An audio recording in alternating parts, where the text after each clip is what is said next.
Welcome to Redzone Cinema podcast. This is a new podcast. This is episode one. We're gonna do this first series in three parts, which is the Mamba Mentality.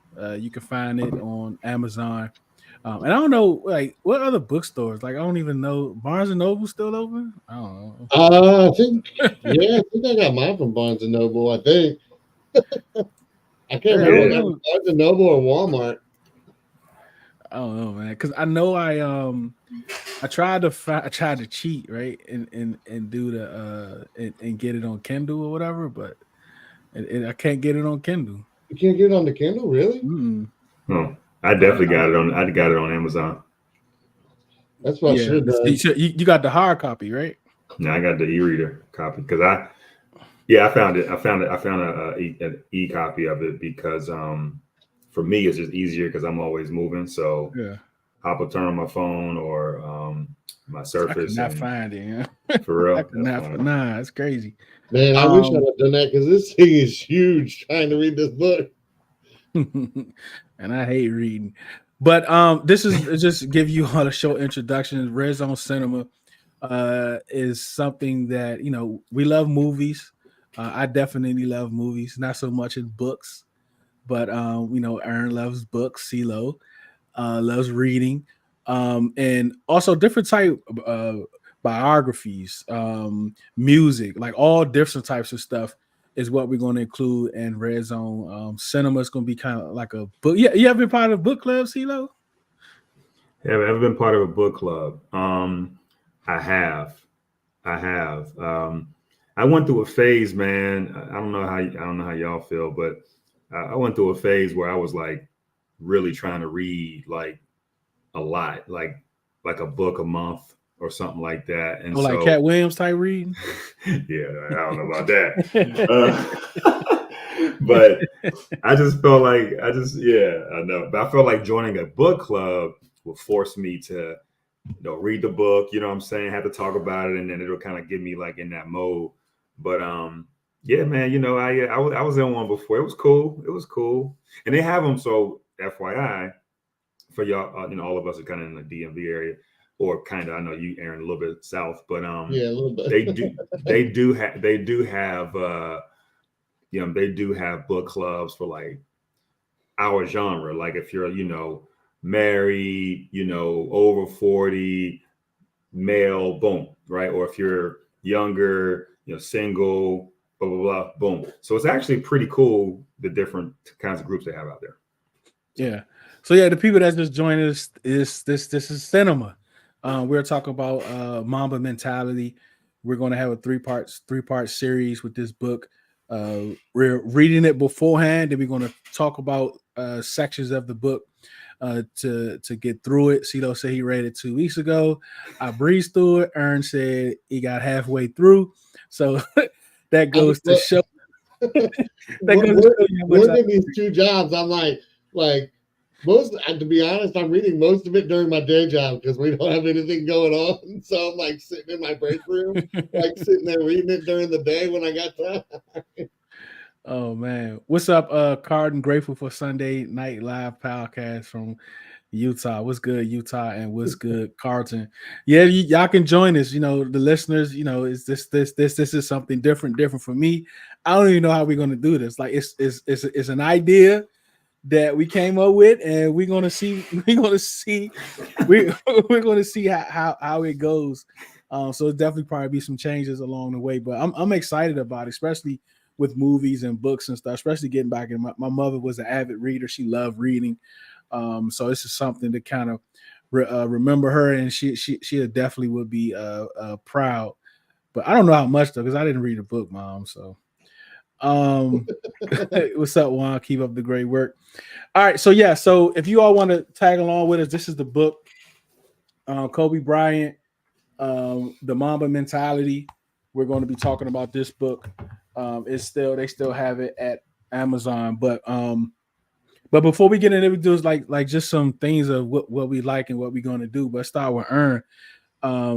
First give a little Dune 2. Like you was super excited about that. So yeah, give Man, us a little bit on that. I gotta tell you. So when I saw the first one, I it was really boring. I'm not gonna lie. It's really slow. It's really boring. Um, it's visually stunning, but as far it's extremely slow. And my father-in-law and my brother both said the same thing. We both watched it together, or we all watched it together.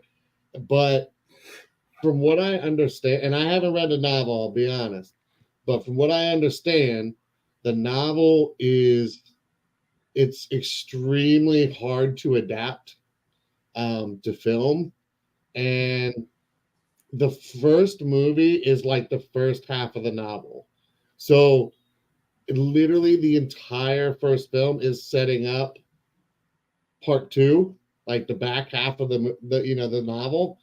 Um, and part two, like it it's probably in my top five films right now. Like Crazy. it was that good. It was that visually stunning. Like, and I'm like, as far as film goes, I'm a nerd for cinematography.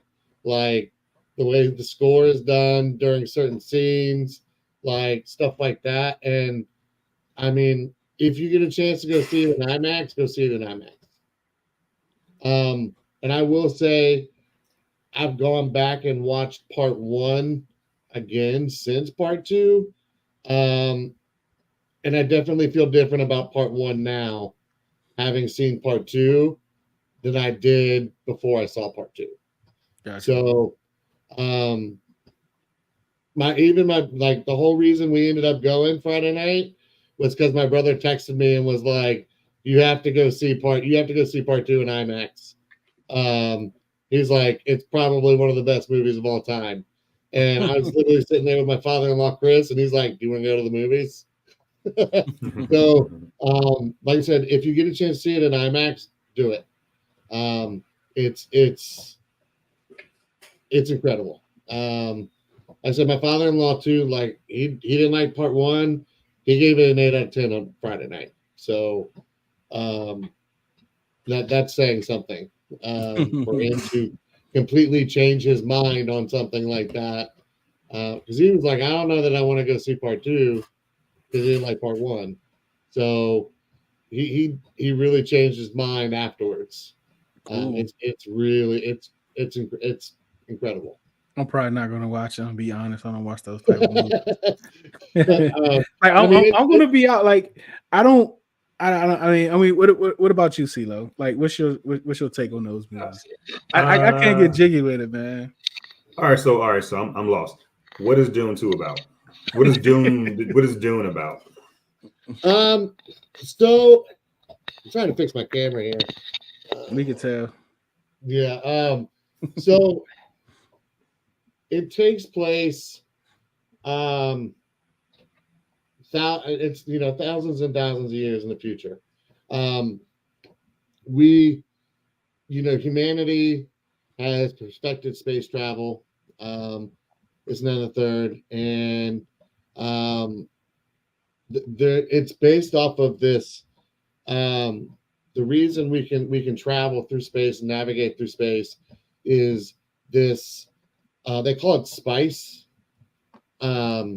or whatever, but it's cultivated on this planet called Arrakis, and basically. So let me ask you this, Aaron. Is it something like I would can't even think of what's the movie they be dressing up in Hunger Games? Is it something like Hunger Games? No, I would say it's kind of closer to like Star Wars almost. Oh yeah, I haven't seen those. The last Star Wars I saw when he was like, "Luke, I am your father." That's the last one. I will say there are, and you, especially you, and my father-in-law mentioned it. There's a lot of religious themes and stuff too, that are very clear and obvious throughout the book, supposedly, and throughout the movie. Oh yeah, I'm moving further and further away, Aaron. You're not helping Doom make no money right now with me. Well, I mean, it made almost 200 million, so I think they don't need me, right? Yeah, I'm just not in those. Like I'm not like Hunger Games, I'm cool with. What was the? It was another one when they have different factions. It was like 5 factions or whatever. When they was like jumping on the train to get where they were supposed to go. Yeah, Divergent. Like Divergent. I can do that, but that's it. Like I can't. Like the Hunger Games, the rings or whatever. Like I can't get into any of that. Rings. I can't get into any of that. So yeah, dude, you're gonna have to, yeah. There you go, Carlton. All right, so that comment right there is specific to what Deuce. Deuce got our job on this podcast is to help people get out of their element and do some different things to see the world in a different way. That's it, right? So it's just and it's entertaining, right? It's entertaining, it's harmless. But also some of these, books, movies, they sometimes allow you to see the world through a different lens. And so that, that sometimes can help you see different perspectives. And I think that's what we're going to try to do. So we're going to try to get Deuce to sit down for 2 hours and watch some crazy, and he gonna like it. And then he gonna have he gonna be like, damn, listen. Well, and see, I will say for me, like I said, I'm a big nerd when it comes to cinematography. So like there's some scenes in the movie, like I said, between when you add the score plus the visuals from it, like it's just incredible to kind of like watch. Like I said, it's just visually it's beautiful. Like, and so for me, I'm kind of a nerd for some of that stuff. Like some of my favorite scenes in movies are things that a lot of people wouldn't necessarily think of. So just because of the way they're done. Like you were talking about Lord of the Rings, like there's a scene, there's literally a scene in one of the Lord of the Rings movies where the character Gollum, who has multiple personalities, right, is arguing with himself. But the way that the scene is shot, it looks like there's literally two people arguing with, like, sitting there arguing, and it's just really well done. So it's just, to me, like, that's one of my favorite scenes just because of the way it's done. No, like stuff like that. I'm like, I just find that stuff cool. I think but I like Hunger Games. So for me, I grew up, I grew up this may surprise you, right? But I went to a art school, visual performing art school. We had, TV, we had dance, we had music, we had theater, visual arts. And so I was around this, growing up, so I was a TV guy. I was big into TV production. That was what I wanted to be. Like I wanted to be, if I couldn't play ball, I'm gonna be the next. At the time, I grew up in the era where we had the Hughes brothers, they did like Men Society, stuff like that. I wanted to be the next one of them, because that was very influential for me. Yeah, all that stuff, right? So, so I enjoyed. Yeah, see, I didn't want to be Spike Lee though. I have this thing with me and Spike don't got a good relationship, but so I rock with it. I like. I'm pretty, I'm pretty open. I don't really care in the genre. Like Deuce, you're not real big into stuff like that. But I'm really the only genre I probably don't really like is the movies that are like how would you call them? Very like way too creative, like artsy, like super like I have no idea. You're like, I like, what was that even about? I just wait. And I'm the ones that always get Academy Awards and stuff like that. I'd be like, I don't know any like Academy Awards came on. Like my wife, she likes just award shows, just award shows, like all of them. And y'all was clowning because I think we was in a space and I was watching the Academy Awards with her. Well, she had it on the team. I was just glossing. It was like every movie and the Golden Globes, like every movie, every show, every sitcom that comes, like, man, I'm not watching that. Like, I don't even know what that is. Heard of. Right. I'm like, what is this? Right. But yeah, we definitely gonna get more into that, man. Because I'm more, like I told y'all to divert. Like I'll do those. Now Doom is familiar because we used to play Doom on a video game. That was the first person game that they had back in the 90s. Doom, and I think didn't The Rock play in Doom too? And Doom, In the yeah, movie or whatever. yeah. So I don't know is that the one Carton talking about, but maybe Doom. I could probably do Doom. I could probably. I mean, like Lord of the like I just the little animals and I can't get jiggy. I mean, with that. let me ask you this: Did you ever finally make it to watching Black Panther 2? Yeah, I did. Oh yeah, I watched it. Yeah. It takes me a long time, man. It takes me a long time. It takes me a long time to watch these movies, man. But I end up like what's the movie? I can't think of it. Oh, the animated movie. It took them like 20 years to do part 2. Avatar. I love the first Avatar. I love the first Avatar. But I ain't got the second one. They say it's like 2 hours. Like I just don't have that. 2 hours. 3. 3. Yeah, I ain't. Three. I ain't even watch all the routes. So 3 hours gonna be tough. All right, so and I like medieval too. I like medieval too. So Game of Thrones type stuff. Yeah, like 300 and Gladiator, like Rome and all that. That's my dream place to go to is Rome, so I can see the Colosseum. All right. There was something else we wanted to talk before we actually get into. Let me see if I can bring it up. Kobe Bryant himself. Let me see what Trail says. Trail and what he talking about. And everyone that's joined, look, this is Redzone Cinema podcast. Check out the description. We're not talking about. We're not talking about sports because it's Kobe Bryant, but this is where we just going to be is it critiquing? I don't know, reviewing, like I don't know what his name, Roscoe and Ebert, what was it? Who was them two guys? Roger Ebert, Roger Ebert, yeah, whatever. So that's what we're gonna be doing with there you go, with movies, books, music, all types of stuff. So join in with us, man. This is the first 3-part series. We're gonna be looking at the Mamba Mentality, the Kobe Bryant book.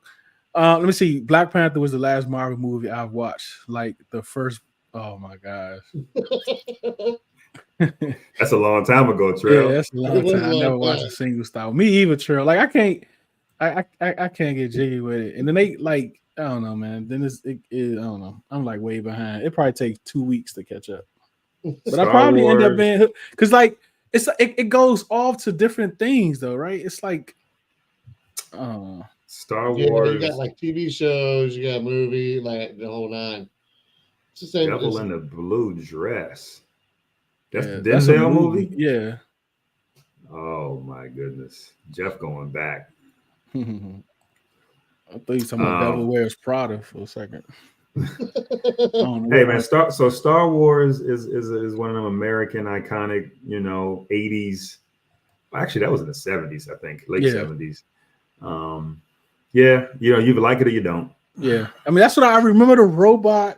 I remember the little white thing, the little white robot. The R2D2. Yeah, like that's like, and I thought it was cool. The white soldiers, or they had the white like stormtroopers. Yeah, them.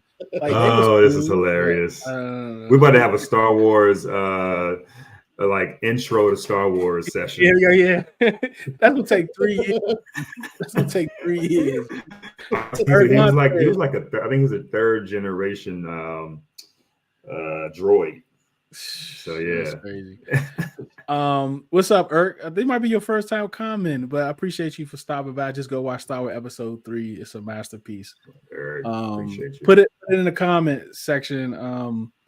And maybe I probably won't. I'm gonna be honest with you, Irk, but maybe I want to watch. But I always feel like the outsider when people start. I do, because then they be talking about. Look, come on, you bring on these old movies. Usual Suspect was pretty good though. That was really good. Yeah, most definitely. Mandalorian looks. The Mandalorian, yeah. Mandalorian's great because it's kind of self-contained and it's if you like you don't have to. Yeah, you don't have to watch Star Wars or know Star Wars to watch Mandalorian. No, and it's honestly more like The Mandalorian's more like a Western than like. To Mandalorian. I mean Mandalorian too. Yeah, you messed me up. Yeah, I thought you were talking about Ern. I said Ern ain't got his mask on. I mean, Nah, I I thought he Mandalorian. was that saying before Ern the looks race. interesting. But yeah, I mean, Juan the said he likes Mandalorian, anime. like I said, it's more like a Western than like the typical Star Wars movies. Oh man, and then anime. Oh, Anime. I told you on the chat. I just started my first, well, not just now, but it's been about a month now. I started my first anime, um, Attack on the Titans. So Is that good? see, I liked it. I like it so far. I mean, I'm in like season 3 now, so I think I'm getting towards the end. But it's my first anime, bro. I still It's haven't crazy. watched Boondocks. So what? You still haven't watched Boondocks? I like So Street watch Fighter. Street Fighter is anime, ain't it? Oh my gosh. No, okay. I'm talking some watch ET. I know I've seen ET. I know I've seen Wait, I'm so this late? ET. Yeah, Unc, it's past 9 foot. But I appreciate you topping in, Unc. But we understand you gotta go to bed. Attack on Titan is like that, bro. The DT don't love that anime. All right, so people, if you, he said they have a Street Fighter anime. See, look, I'm close. So if you're in if like those of you that's in the chat right now, drop your favorite movie of all time, and also drop your like what Kobe meant to you. And we're gonna put it up on the screen. So let me start with you, Aaron. What did Kobe Bryant mean? And before we get like, there are two Kobe Bryants. Like there are really two Kobe Bryants, and maybe we can try to break that out and see if we can see if that's something. Go So ahead, Aaron. I'll be honest. First part of Kobe's career, I wasn't a big Kobe fan. I'll be honest. Mostly because he's coming off of Jordan, and obviously right then and there, you as a big Jordan fan, you don't want to hear those comparisons. Like, but um, later in his career, my opinion started to change, um, and I really changed my opinion a few years, like after he retired. Reading, learning some of the things. Like the dude won an Oscar. Like the dude was just he was just great at everything he did. Like no matter whether it was basketball, whether it was the short film he made, or whatever, like he was gonna be great at whatever he did. Um, and then you see things like him and this is obviously after he passed. You see um, when Coach K brought him in on the Redeem team in 2008. You got dudes like the entire team went out to like all the bars and the clubs in Vegas and stuff like that, and they're coming in at 4 a.m. and Kobe's getting off the elevator going to the gym to work out. Like, and then you hear things like I told you guys in the chat the other day, like they're getting ready to go up against Spain in the championship game, and they're playing Pau Gasol, who's obviously his teammate, and he tells LeBron like, "I'm gonna run through his effing chest," and LeBron's like, "Nah, bro, don't do that. Like that's your teammate. Like don't do that." And Kobe, like first play of the game, that's what he did. He literally ran right through Pau Gasol, like because he's like, "I'm just setting the tone for the game." Like he was not worried. He's not worried about what was going to happen 2-3 months from now when he's in camp and stuff with Gasol. He's like, I'm gonna win this game and I'm gonna set this tone, and that's just how he was on a nightly basis. And um, I still think, all respect to LeBron and everything, I still think Kobe's closest thing we got to Jordan. And Let's not go too far. I know. Let's not go too far. I know. I'm gonna start a whole debate in the chat. Here we go. Major Pain could be a movie. Major Pain could be a movie we can do for one episode. Like we've all seen that. Watching. It's a lot of quotable lines in that movie. Yeah, Major Pain is insane. Like we can definitely do that movie one of these episodes. Kobe was the greatest hated athlete. I despise everything he did because of MJ. That's how I was for a long time. Kobe never gave up and went the extra mile, and that motivated me to never give up. but I respected him too because he was the closest to MJ I've ever witnessed. Favorite movie? Oh, let me see. Favorite movie? Any sound kind of yeah. Like that's me. Like Steve Carell, like those dudes, like Adam Sandler, Vince Vaughn, like them dudes are hilarious to me, bro. They are hilarious to me, like bro. Will Ferrell Michael too. Like, Bateman, like them dudes are hilarious to me. Yeah, they oh be yeah, I having me mean, look, cracking up. Yeah, I went over to our in-laws for dinner, and they were watching Cops, and I straight up said like, hopefully I don't start sweating like watching Cops, just thinking of the movie Step Brothers. Like, those movies crazy. are always quotable. What do you mean to you, CeeLo? And before you go, like this is what this show is going to be about. Like we could be talking about one thing, end up talking like another movie, and then this and that. So it seems like that's this is where we headed. But go ahead, CeeLo. I think Kobe. All right, so I'm gonna tell you how I felt about Kobe in my experience or time watching watching the NBA. I just thought he was a copycat MJ.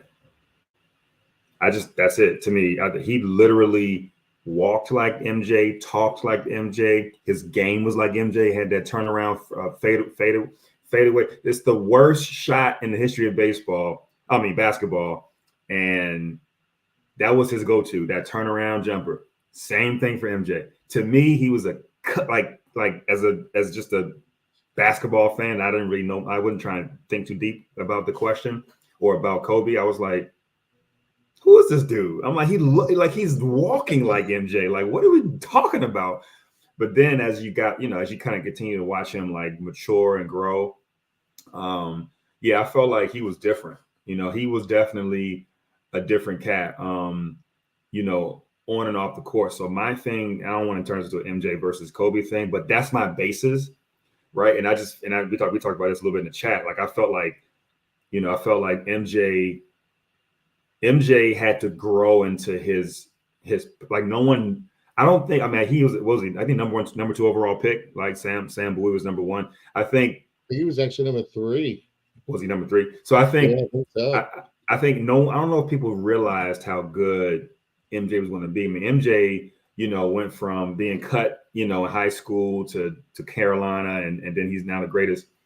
Kobe, his dad played, but like he was almost ordained to be at least a ball player, and then his work ethic and all of that kind of just was just natural, at least for him. So when I got to like really start to like watch him as he grew up in the league, I was like, yeah, this dude is different. Like he loves and breathes basketball. He is uber competitive. I felt like Kobe did like I felt like he wanted to be the man. Like he was it's almost like he, and this is just my opinion, and this may be controversial, but I felt like he would it was not just about winning for him. He wanted to be the man while winning. If it meant somebody else getting the shine or if it meant something else happening to get a ring, he was cool with it. I feel like he wanted to be the reason why, they won or lost. And that may be a good or bad thing, but that's basketball. Basketball filled with cats who loves the ball, and who wants to be the focus. And if they aren't, that's a problem. And we talk about it later, but that's what he talks about in the book. Him and Phil were clashing because Phil felt like he was not running triangle offense the right way. So I think that was Kobe wanted to. He was very conscious of all of the accolades, the point, the various levels of points he can get. He wanted to be the best, and that meant having to shoot 40 times a game. If that meant shooting 40 times a game, like he was very conscious of the individual stuff. He liked team, winning championships with team stuff, but don't get it twisted. The way that he moved, he was like, man, this is my team and this is my show, and I just think that's just who he was. I agree. Look, Riri talks on a notebook. I bet. Of course, Riri. Oh my! We're definitely going to get into that, man, with Kobe Bryant, because I definitely think 8 and 24 is two different personalities. I agree. It's two different people. I think 24 is someone that wanted to clean up who number 8 was. It was sort of Mm. like, you know how like families when they when the family has it's like a, you know, 2-3 generational or generation business or something like that. And you know, when one family go through, he sets the standard, we're hardworking, blah blah blah. The next generation come in, kind of slip up, and they do this stuff and not doing weird things, and then someone behind them has to come in and clean it up to get that standard back. I think that's who Kobe Bryant was, who number 24 was. I think he was somebody trying to clean up and trying to get people to forget who number 8 was.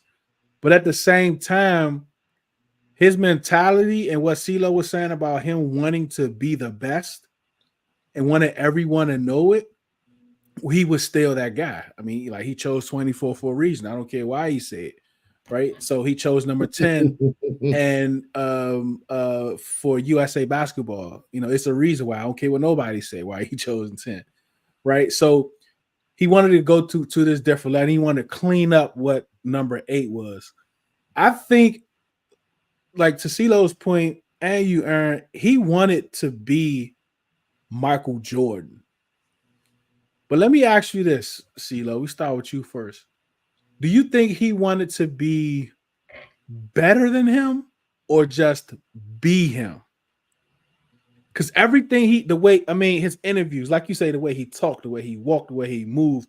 I mean, like, Kobe wasn't bow-legged, but Michael was, but he found a way to walk bow-legged, which is insane to me. He studied everything there was about this man. He wanted to be him. So what do you all think? Do you think he wanted to be better than Mike, or he just wanted to be Mike? I I think think he both. wanted to be in that conversation. And, uh, you can have your debates about, Jordan, LeBron, Kobe, whatever. But at that point, Jordan was the unquestioned GOAT for the most part. So, I mean, you're going to try, if you're trying to be in that conversation, like, isn't that who you're going to try to emulate in every way possible? Um, like, I don't know. I don't know that he necessarily wanted to be Jordan, but I think he wanted to at the very least be in that conversation. So, I mean, to me, you're gonna emulate everything possible, to be in that conversation. Oh no, Riri. CeeLo found it. I didn't find it. I just have the hard copy. Um, Riri says she think he wanted to be him. What you think, CeeLo? I think both. I think he wanted to be like Mike, which used to be a commercial for y'all younger Yeah, cats. yeah. Oh I yeah, Um, want to be like hey, the Mike, movie like too. Mike. The movie too. but I wanted to. I think he wanted to be like Mike on the way to being better than Mike, if that makes sense, right? So I think he wanted to get 7 rings. I think he wanted to, pass MJ and scoring and all of that stuff. Maybe even Kareem, to be honest with you. But I think he'd be better than Mike. I really did. I just think he loved Mike's. Mike was such an influential person to him because they were like almost the same cat. I mean, Mike was a what. He was not someone Mm-hmm. pleasant to work to play with, and that's kind of how Kobe carried himself. Mm-hmm. And I just think that Kobe really like was drawn to his personality, the way as a superstar, the way he carried himself, and he wanted to be just like that. But I think I think he wanted to be better than Mike. I really do. I think he wanted to, like that time they played each other in an All-Star championship. I mean, I think he loved that. He wanted to definitely be better than Mike, but I'm sorry, but he wasn't. Yeah, I think it's sort of, to me, it's sort of like a um I don't know. I think the dynamic between big brother, little brother, father, son, I think it's something. I don't know, man. I just don't think it's he just normally wanted to be better than him. I think he wanted to, like, prove to him, like wanted that validation, from him, that I'm here. I'm just as good as you. I can be better than you. Like, when he played them those years, like those little games, it's like his whole thing was just trying to prove to him who he was. That relationship with them to me is just different from any other somebody trying to be better than somebody. Because he wanted to be him, and it's like he wanted to say, "Hey, look, I took you and made it better." Type thing. Yeah, I don't I, know. It's I see I what you're don't know, saying. man. It's deep. I Yeah, mean, I will, it's kind of yeah. deep. I will say too, and we talked about the other day in the chat, like I think one of the biggest differences between the two was like how they handled their off the court stuff. Um, I think it feels like Kobe, like he knew how to turn the switch off, like when it came to like his off the field relationships and stuff like that. Whereas like Jordan was just kind of like, um, he was just kind of an ass to everybody. Like that's just who he was. Like whereas Kobe was like, no, I gotta make time for my family, and things like that. But Whereas, see, like that was number 24. yeah, that's true. Number 8 was like he was horrible. Like that dude was horrible. And even 24, the later 24, right? Like even the younger 24 was trying to build this new thing about himself, but he was like people ain't like him. Like I mean, you hear stories all the time about him like telling the equipment manager to take all his shoes out of all their lockers. Like they couldn't wear his shoes because they I were mean, sorry. Like all that type of stuff. Like that happened when he was 24, not 8. well, even like I said, I talked about the Redeem team earlier. Like when LeBron and them found out that That's a good Coach K was bringing him in, they were like, they didn't know what to think because none of it, like, he didn't have a relationship with any of those dudes. He didn't want a relationship with any of those dudes. And they were like, I think we Lamar don't Odom know. was on that. Wasn't Lamar Odom on the Redeem team? Mm, I I don't would have to remember. go look. I don't yeah, I remember. have to look. But I know LeBron specifically mentioned like they didn't know what to think because he didn't like allow himself or allow those dudes to have a relationship with him. So they were like, they weren't really thrilled about it when they found out he was coming in. So that changed once he got there and like they were around him, but at first they were not thrilled when they found out that Coach K was bringing him in. So Because he so ain't how care about these dudes. how close? I mean, how deep do we want to get, y'all? Because Kobe was a different dude. Different. Like all right. So MJ comes into the league '80s. Um, you know, he worked his way up, kind of right. Like he went through all the failures in the playoffs, the Detroit Pistons, stuff like that, and the league kind of got to know Jordan. And Jordan, I mean, although he wasn't like the most social, like Jordan had friends around the league. Like Barkley and him Yeah. were friends, Ewing, all them cats were friends. They all were like generally kind of close, not like close, but they respected each other and they Yeah. knew of one another, stuff like that. Like Kobe was like an isolationist. Like he didn't rock with nobody. He literally, Mhm. if you believe what they say, he went to practice, he went home. He wasn't going to team dinners. He wasn't going to hang out going to the clubs and all that stuff. He was about business, and then he would go home. And I know we all know he did some other stuff potentially, but for the most part, he was not really the most social person, and so he was kind of hard to really like embrace. The league just didn't know. Like he didn't go rock people in the summers and stuff like that, like these cats used to do. So it wasn't until later that started to happen. He kind of started to kind of withdraw a little bit. And he started kind of like embrace and just enjoy the game and life. And then he started Yeah. to kind of be more social, like towards the end of his career. So that's how I remember Kobe is kind of like, that's why I wasn't a big Kobe fan. Cause I was like you ain't all that, bro. You just look and talk like, you kind of talk like Jordan. You walk like Jordan. Like you have no identity. I was like, who are you? And then it wasn't until later I was like, okay, now I get it. He's very good. He was always like jump out the gym, like he was talented, but I didn't really like that Kobe. I like the latter part of Kobe where he was a lot more contrite. Because it was his work ethic. Like he wasn't as good as he was when he first came into the league. Right. Right. Like some people, as you know, you get a little better and then you start falling, that cliff starts, like that decline starts. But his was like a straight incline because he wanted to be the best. And in his mind, the only way to do that is to block out everything. Mm-hmm. Like Yeah, that was and we've seen people be. I mean, look at LeBron James. That's one of the most social athletes of all time. You know what I'm saying? Like he was able to do it, and still going 20 plus years. But Kobe's mindset was like, no, I can't do any of this. I just got to focus. Yeah, Different animal. I get he's Mamba. definitely. I mean, he named himself Mamba. He, he was a man. Yeah, that was the nickname he made, dude. Like he gave himself that nickname. Nobody else. Because he ain't trust nobody to give him a good nickname. They called him Bean all that time. He probably never liked it when they used to call him Bean.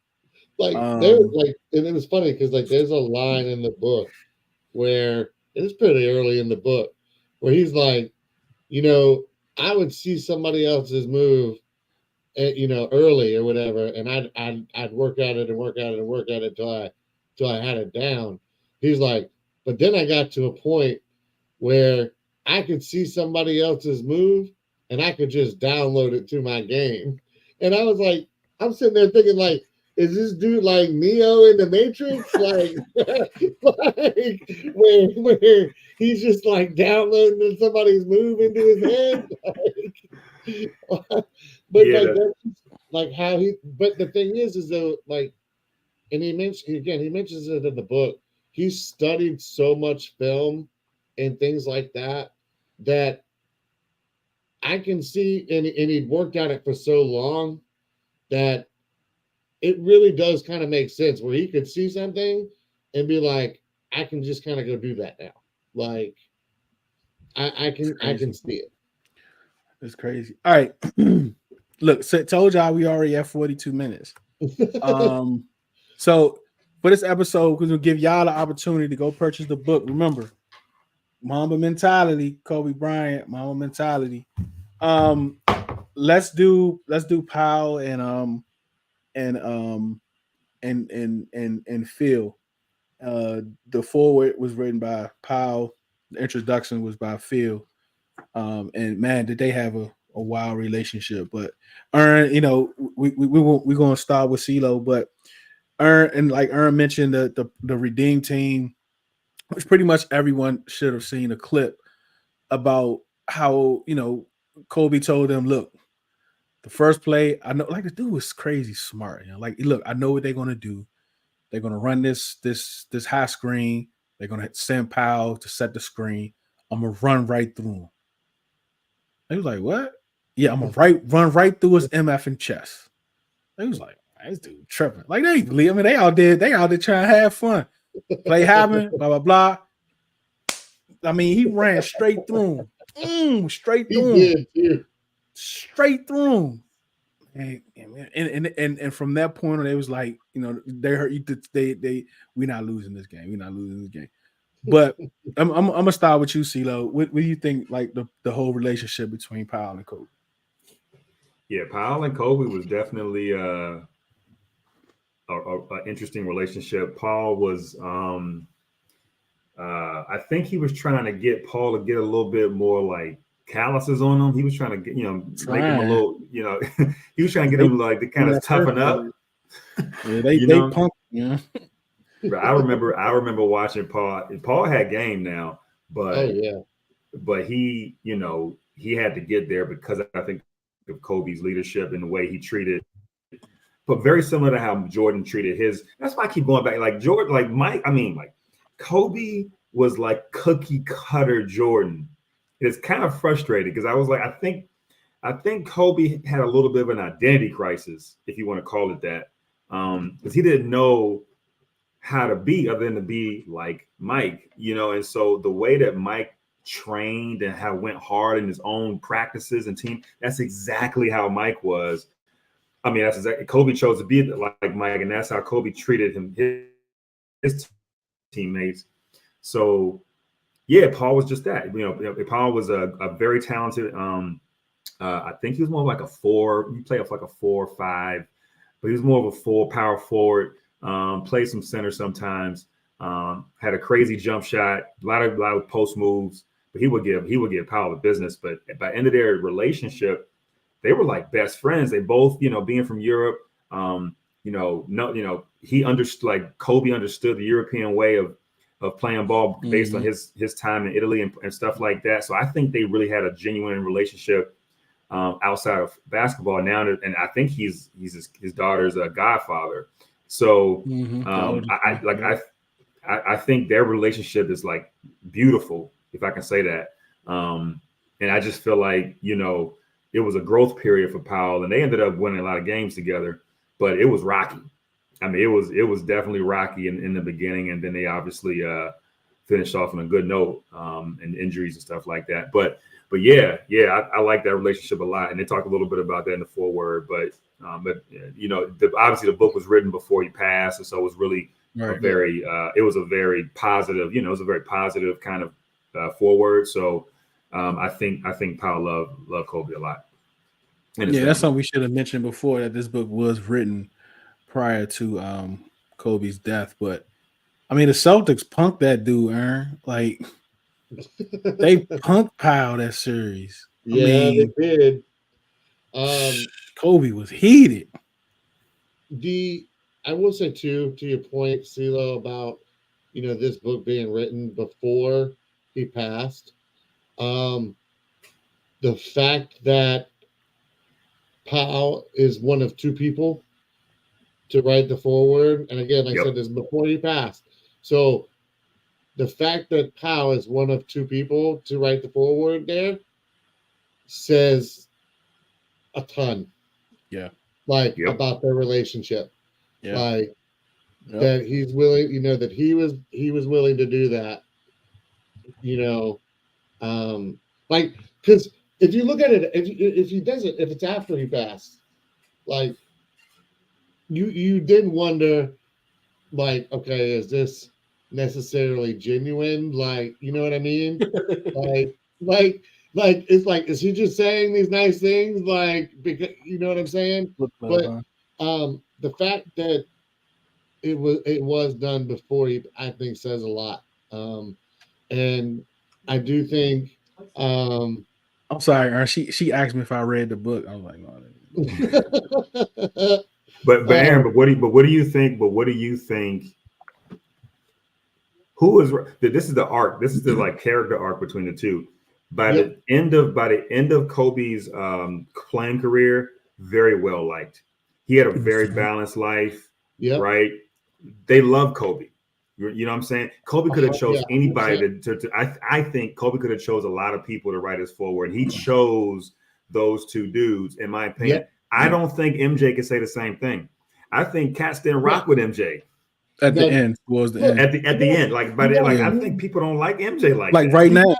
Look, you got Pippen and like Luke Longley and them going on and like press. I mean, him and Chuck still beefing, right? Like, I don't think nobody rocks with it. Like if MJ's be like, "Hey, I'm writing the book. I want you to do the forward." They're gonna be like, "You gonna write it for us?" Like I said, they're going like, you got 4 dudes going on a press tour right now, saying like, we gonna give our side of the story on The Last Dance here. They do not.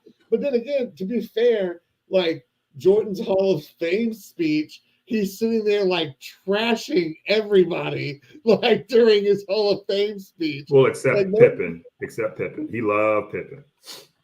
Well, if I remember correctly. Pippen loves him now, right? His sons love the Pippen family too. Oh yeah. Yeah, but that's the thing between them, and it's really odd because in the book, and I did read some of the book, but like it talked, like Powell talked about that, like, and it was surprising me that he was the oldest. out of his siblings. Like we knew his brother Mark, right? We knew it because Yeah. he got traded for Mark. I mean, Mark would end up being pretty good for the Grizzlies too. But it seemed like he was Kobe's little brother, right? And he took that role with no fight. We used to see him like yelling at Powell on the sideline and like elbowing him and like getting like he's treating him like like his little brother, and Powell didn't give no fight back. And to me, that was odd, being as though he was the oldest child. Yeah. Yeah, I think Powell is just he just fell in line. I think they allowed Kobe to be Kobe, and Powell just listened and fell in line, and he followed Kobe's footsteps, and he listened to Kobe, and because Kobe was so smart about the game and little nuances that he took into the coaching of of how we play basketball here in the league versus how he may have played where he came from. So I think maybe that's part of it. You know what I'm saying? And Kobe was, I mean, arguably, if not the best player at the time, or on his way to being there when he joined the Lakers. So I think that may have been it. But I agree with you, like the age thing and how Powell probably was the leader of his family, allowed to be the follower and take a step back under Kobe. Kobe was that dude. And it ain't seemed like it was like, look, we need you to do this, please. It was just like his whole mindset was like, yeah, I'm Kobe's little brother. It's like his whole, and that's why people was like, man, Powell's soft. Yeah. Because he allowed Kobe to do, because we're not used to that. We used to him and Shaq, the two best players collide. Oh, yeah. Like him and Shaq, like Shaq ain't going for all that. They'd be fighting and fussing.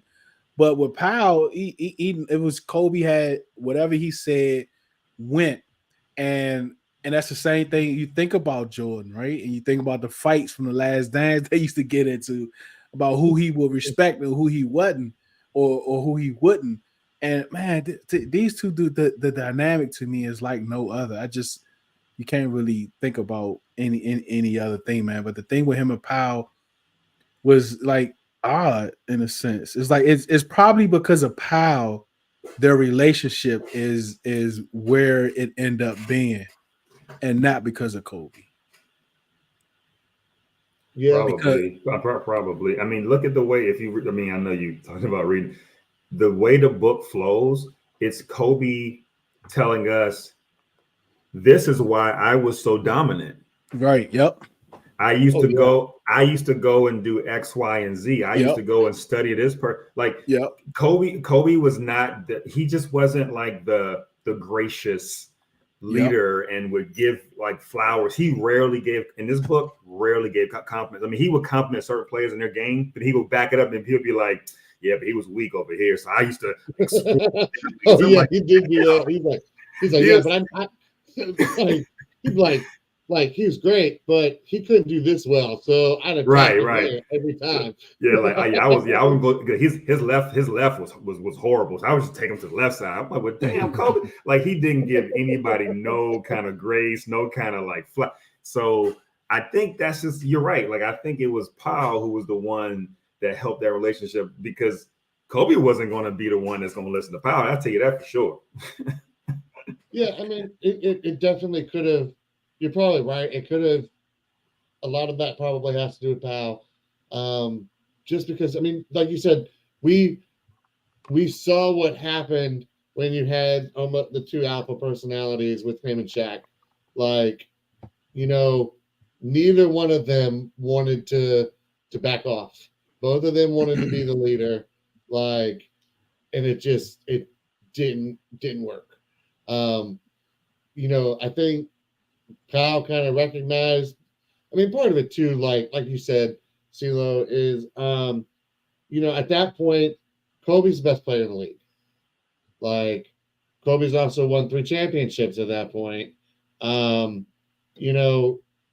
So I think it's a little easier for someone like Powell to come in and defer than it was for someone like Shaq to try to defer when Kobe's the young guy.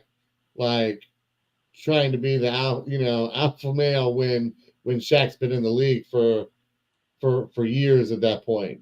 Like, so I think that has a little bit to do with it too. Is just okay. It's like I said, it's easy for me to step back, and let this guy take charge and be the leader when he's won championships, he's won MVPs, he's done this, he's done that. Versus, like I said, like with Shaq, early in his career. So I do think a lot of that has to do with Powell being willing to to let Kobe just kind of be the alpha in that situation. Yeah, Trail said him and Chuck were our best friends. I thought they still beefing because of what Chuck said about him owning the team. MJ stopped talking to him. Shaq was a bully too. They say. Yeah, I think Kobe used some of those tactics. Remember, he was he was little bro. Probably, I think more so the him and Shaq thing. We'll get into him within the book. It's some funny stuff. We'll get to it within the book, but I think the thing with I think he looked at Shaq as his peer, right? I think he looked at Shaq as his peer, and he was like, "You're only winning because of me." And the fact that people saw that the other way fueled Kobe. I don't think he never looked at Kobe as like a 1-2 punch. It was always 1-1. Like he never looked to take us. He was never Robin. He was never 1A. He was just as good and just as responsible for those championships as Shaq was. The only thing is that Shaq was much better. Like Shaq was a dog coming into the league, right? Shaq Yeah. was the man coming into the league. And just to go back a little bit, a lot of people hate Kobe because of Mike. I hated Kobe at first because of Eddie Jones, right? Like Magic Johnson is my like favorite player ever. Him and Jason Williams, White Chocolate, are my two favorite players. But I loved Eddie Jones. And this young dude is coming there all of a sudden doing the same things. He's trying to do the same things Eddie doing, high flying, and like I love that Lakers team. And here he come, and of course, Shaq come a little late. They just break up and throw everything away. But that's why I ain't like Kobe because they end up shipping Eddie Jones away. But I grew to like him. But that thing with him and Shaq was like it was weird, man. Like if Shaq would have bowed down like Powell had, they probably won like 10 championships. But Shaq in his own right, Shaq was the Lakers. You know what I'm saying? Like he was like his dominance, and who he was when he was with Orlando. Like he was already going deep in the playoffs before he came there. Yeah, he had every right to take that role that I'm the man. Like he had every right to do that. I think Kobe came in the league like he wanted to be the leader. Like I don't think Kobe ever looked at anybody as his peer. I felt like he came in the league up here, and that's different. Right, wrong, or indifferent. I think even that's LeBron a different didn't mentality. No, LeBron was very much like Mm-hmm. I'll fall back and see what happens. But Kobe was awful his first year or two in the league. Terrible. Like statistically horrible. So he didn't even have like a right to be in that, in that conversation. But he felt like he was the man. And the thing about the book, like the book was, like I said, was about his relationship with certain players or his approach to the game. Yeah, I agree. Bynum was not taking Kobe's mess. But he dealt with think, Jordan too. I would love to hear his bro. Like, I would love to hear that. Those stories. But I just think Kobe. I wish Kobe would have talked a little bit more, because the book was mostly about how he would attack certain defenses or certain players and how he would have to study and make himself, overcome that, how he take care of his body. It was really like a self-help book of how to, how to approach basketball in this country and NBA. And, you can probably apply some of that to like life, stuff like that. But he didn't get into like the really salacious stuff. Like, okay, who didn't you like to play with? on the Lakers, or Mhm. who did you get to like get traded away because y'all was like, but you know, like there was none of that kind of stuff in it, because I know he was very influential in their player selection and who they acquired. Like he was, NBA is very much a players driven league when it comes to coaching hires, player acquisition. I don't care what nobody says. Oh, Those 100%. Player superstar players are movement, very like, influential. is insane. Like, like you want on a different team, like you can push your way out real quick. Like it's definitely a totally different ball game than say like the NFL or Any Major other League league, Baseball. any league, Like any league. totally different. All Like right. yeah, And I meant Kwame Brown because Kwame Brown played with Kobe too, right?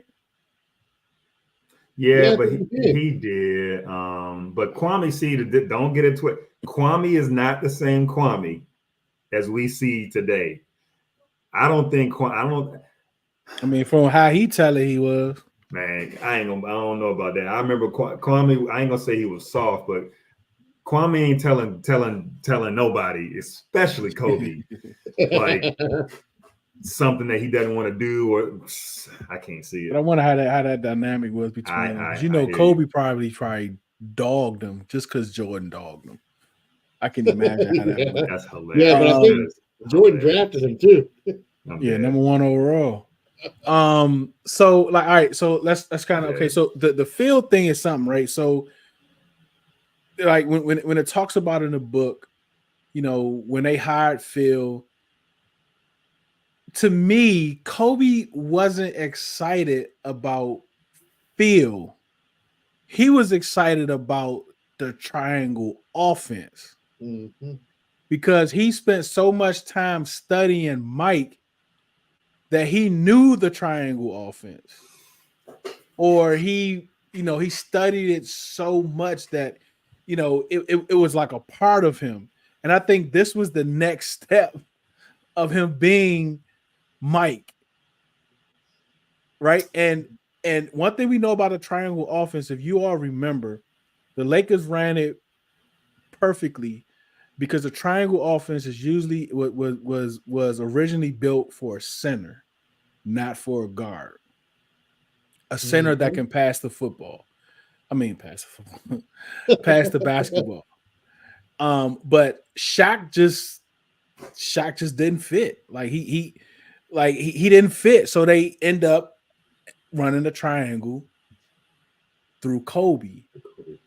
And that's where I think the more they start playing against each other, Kobe was getting a lot of touches because of the triangle offense. And I could be off, but that's what I kind of think. And the touches was the issue between them two.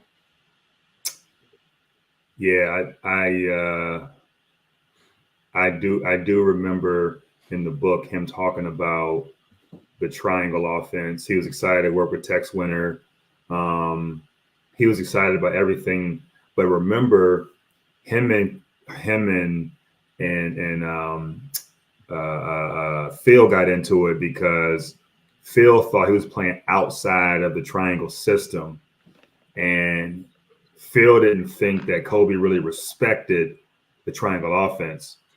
And so he kind of challenged Kobe, like, do you want to be a part of this or not? Like, it felt like it was a little bit of an adversarial relationship between Phil and Kobe, Oh yeah. even in the forward, and even like it didn't Yeah, feel warm I and thought that fuzzy. too. Not at all. It's Yeah, like he it ain't was really kind of want to do it. it was kind of like, And yeah, like Kobe was they sent it back cool. a couple times. Nah, you gotta Like fix this. Kobe was Fix this cool, part. but I mean, he was a little bit, he was like the bad kid in the room, but he was cool though. But he was like the bad, like I was like, damn, is this like a forward or Yeah, is this just like a diary? he mentioned like But to your point, like Phil, I think Phil mentioned like he felt like Kobe was like trying to force like like you said earlier, like statistically, like he was more worried about like yep, getting his points yep, and things like that than he was about running the offense.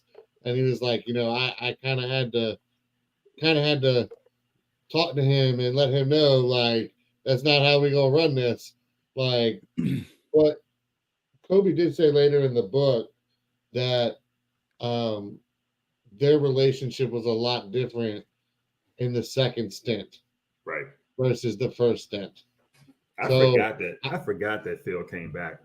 yeah, like it's great. It's crazy to think about, like, because Yeah, he the left main after reason I remember it left. is because That same like off Coach season. K was this close to leaving Duke to go to LA, and they offered. I'm pretty like the Lakers offered him a ton of money to go, and he turned it Kobe, down. And so he that's said he the would have went to biggest Duke if he didn't went to high reason I school. remember it. But yeah, like Kobe even said, like their relationship was a lot different the second time around versus the first time around. But to be fair to here, like because I know you said it felt almost adversarial there, like even like in that comment about like their relationship was better in the second one, like the second stint, Kobe was like, I felt like he understood my mentality and understood how to handle me better. Like it was like almost like a shot at Phil and how Phil handled it during the first stint. So like yeah, it did still feel a little adversarial there. Yeah. Kwame used to get punked. Yeah, give Listen to Arenas, Gilbert. man. Oh Lord. 8-0. That whole thing. What was that? 2 years ago? That was some good stuff, man. But Hey, listen. it was crazy. That Speaking was of crazy. Gilbert, did y'all see the like? I know this is a little off topic, but y'all see the clip where Gilbert said he would like take things out of Michael's locker, out of MJ's locker, and like hold on to them. And like years later, Mike was asking Gilbert Arenas for his stuff because his daughters got it.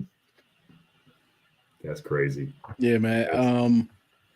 That's That whole dynamic between them two was something else. And yes, it was better the second time because Kobe was it was Kobe's He team. changed. Kobe changed. Yeah, and it was his team too. He didn't have to fight with it. And I was kind of surprised Phil went back. But he did, and people kind of diminished Phil's greatness because of the players that he had. Everybody can't coach them type players. Like everybody No. can command the room and have Mm. those guys and challenge those guys constantly. You know what I mean? And Phil, they call him the Zen Master, whatever it is they call him, the Zen Master, to be able to deal with those different Oh personalities. yeah, 100%. I think I think when Phil went to New York, I think that diminished his like I seriously because that was an opportunity for him to really like, okay, I gotta build this thing up, I gotta do it the right way, and Phil wouldn't have it. Phil couldn't do that. Like, he was old. He had all them hip surgeries. Like he couldn't go to every game. Like he was by this time he was cooked, man. Like That was a weird time. cooked, man. He was cooked. But they still try to get him back. Like I think LeBron was trying to get him back at one point. To LA? Oh Lord. Yeah. We go through all their coaches. Is he still a Jimmy Bus? They like friends or something. I don't know, some weird stuff. Oh no, yeah, him and Jimmy were they time. married or girlfriend and boyfriend or Yeah, something? girlfriend, boyfriend. Okay, how do you have a girlfriend Too in old like to be 60 years girlfriend, old? boyfriend. That's interesting. I mean, they've been together for a long time too. But yeah, man, like this was good. So basically, what we're going to do is we're going to kind of when we go through the book, we're going to take some pages and kind of skim through it because we got through 2 pages. This episode, of course, we talked about a lot of other stuff, which I think is going to happen. So we don't want to belabor too much. We're going to really get through the book. So just bear with us. If you all can just follow us, just looking at the book. I was ready to go to page 27 when it started, like the film study portion. But next episode we would definitely try to get halfway through the book, maybe somewhere around keep it real. I haven't got to that part yet, but that seems interesting. And that's page 78. So let's mark that down. we can get to page 78 the next episode, kind of get through it and kind of finish it on the last one. It's a whole lot of me in here with Kobe, so it's like the same stuff but just different wording for real. And I realized I'm like, man, he's saying the same thing he said 20 pages ago. It's just about a different person. So it's a very like it's a quick read, but I quickly realized I was like, man, Kobe loved Kobe. Yep. Yeah, Kobe loved Kobe, man. Yep. And you never know, man. We all get through this book. We might could finish it on the next one, just kind of skim through it and talk about We different probably stuff. could. Yeah, we probably Yeah. could. Just yeah, We did a lot of just introductions and stuff too today. So yeah, just kind of pick your favorite parts. How about we do that? Just pick your favorite parts, and then we'll just combine them and kind of talk through it. And then And figure I out think what we're gonna do next. I think our listeners and our viewers, man, check it out. It's a quick read. Yeah, it really looks is. it's not a lot. It's a lot of pictures, like a lot It's of a pictures. lot. It's like a glorified. It's like an adult version of a picture book. You know what I mean? Like it's very visual with a lot of like, okay, I did this, I did that. I was getting treatment. So they talked about he talked specifically about certain doctors, or I should say, physical therapists or certain people that helped him recover Yeah, that so one dude, he loved him. The dude was always and then you mentioned Tex Winter too, like love Tex Winter. So if people can like also follow along and read it, it's a good read. It's an interesting book. You get to know a lot about Kobe and how he was in the game of basketball. I think it's a good read for y'all who want to check it out, and we can talk about it together. Yeah, definitely. If you got time, like it's a quick read. It really is. Yeah. It really is. All right, y'all. So we will be back next week. Let's try to finish it out. Just catch some of our posts we could post, see if y'all can get it, read it through. It's a lot of Kobe. It's like Kobe talking to you, just telling you how great he is. But can't wait. Aaron, anything? All right. See y'all next week. See low. Hey, same thing, same time, same bat channel. Let's do it. Peace.